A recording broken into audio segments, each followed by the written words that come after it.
Some yogis learn to sit without moving for hours, breathing more and more slowly until they seem to be barely breathing at all. Om Shahana Vavatu Sarve Bhavantu Sukhina. All kinds of trance states are possible through meditation. If you hold the mind, if you concentrate the mind on a single object, be it a word or a candle flame or a sound, it's possible to transport the mind into all kinds of interesting places.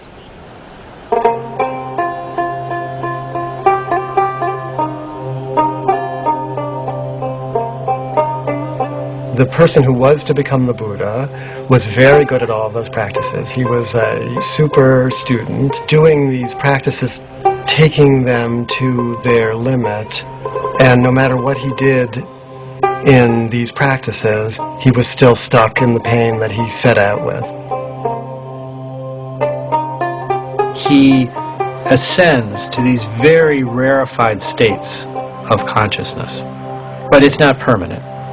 And it does not bring penetrating truth into the nature of reality. So these become a temporary escape from the problem of existence, but they don't solve the problem.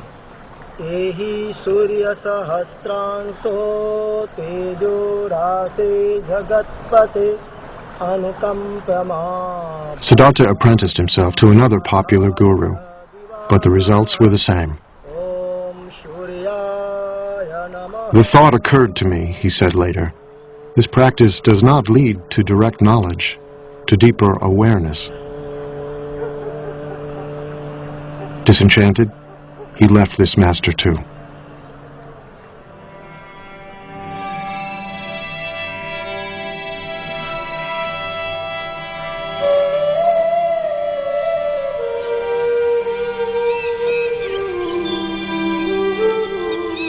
Siddhartha continued to drift south, still searching for the answer to his questions. Why do human beings suffer? Is there any escape? He's trying and trying and searching, and he already experienced extreme luxury, so now he tries extreme deprivation.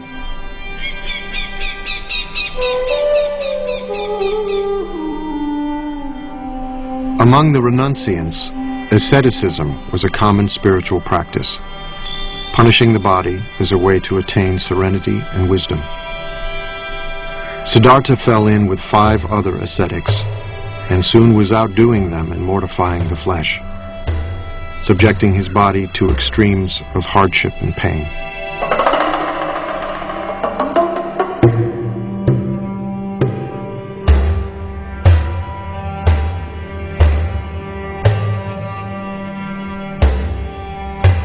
The body represents a fundamental problem. Old age brings a decrepitude to the body. Sickness brings pain and suffering to the body. And death is ultimately the cessation of the functioning of the body. So there was a sense that if you could punish the body sufficiently, you could escape its influence. You could transcend some of the limitations that the body seemed to impose. The ascetic pursues the truth by taking the requirements of survival down to the absolute minimum possible. Barely enough food to stay alive, no protection from the elements, no heat. Sit in the cold, sit in the rain. Meditate fiercely for all the hours of awakening. The step of renunciation, of shedding everything, of dying, the feeling that one is dying to one's life as it was, is essential to being reborn as someone who sees.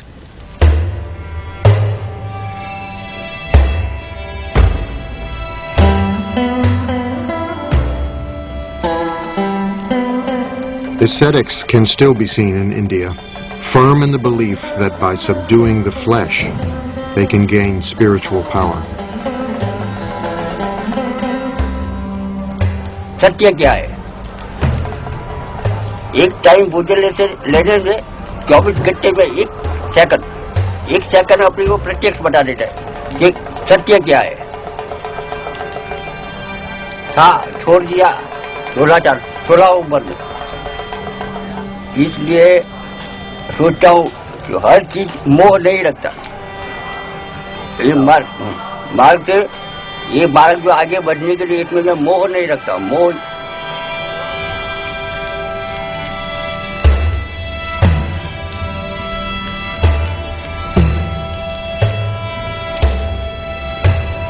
Emaciated, exhausted, Siddhartha punished himself for 6 years, trying to put an end to the cravings that beset him. He tortures himself, trying to destroy anything within himself that he sees as bad.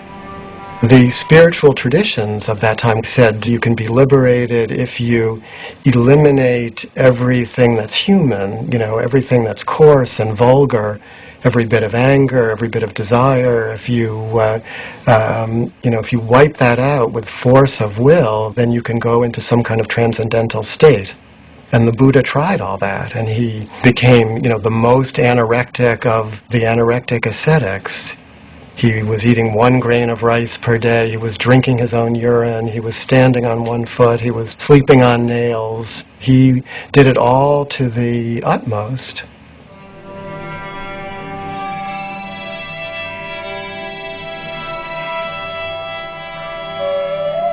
My body slowly became extremely emaciated, Siddhartha said. My limbs became like the jointed segments of vine or bamboo stems.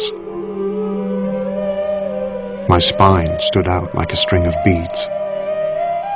My ribs jutted out like the jutting rafters of an old abandoned building. The gleam of my eyes appeared to be sunk deep in my eye sockets, like the gleam of water deep in a well. My scalp shriveled and withered like a green bitter gourd, shriveled and withered in the heat and wind.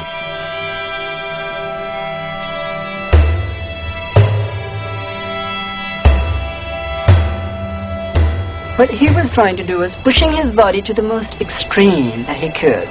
But then he realized that from that, he cannot gain what he wants. Trying to torture the body becomes too much. The whole attention is given to the body, nothing else.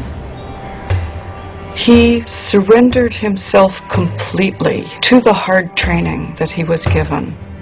And what he discovered, having tried this completely for many years, was that he had not answered his question. It hadn't worked. He was on the verge of death, dying, unawakened, when he remembered something.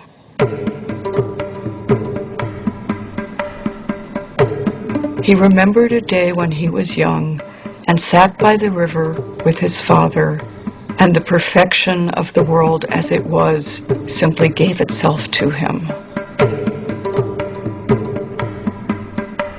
Years before, when Siddhartha was a small boy, his father the king had taken him to a spring planting festival.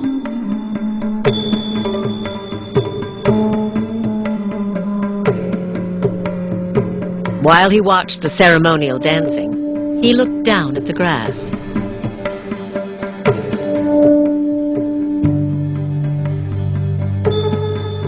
He thought about the insects and their eggs,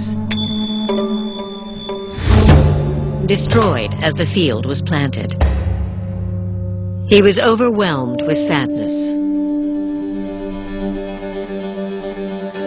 One great taproot of Buddhism is compassion, which is the deep affection that we feel for everything because we're all in it together. Be it other human beings, other animals, the planet as a whole, the creatures of this planet, the trees and rivers of this planet.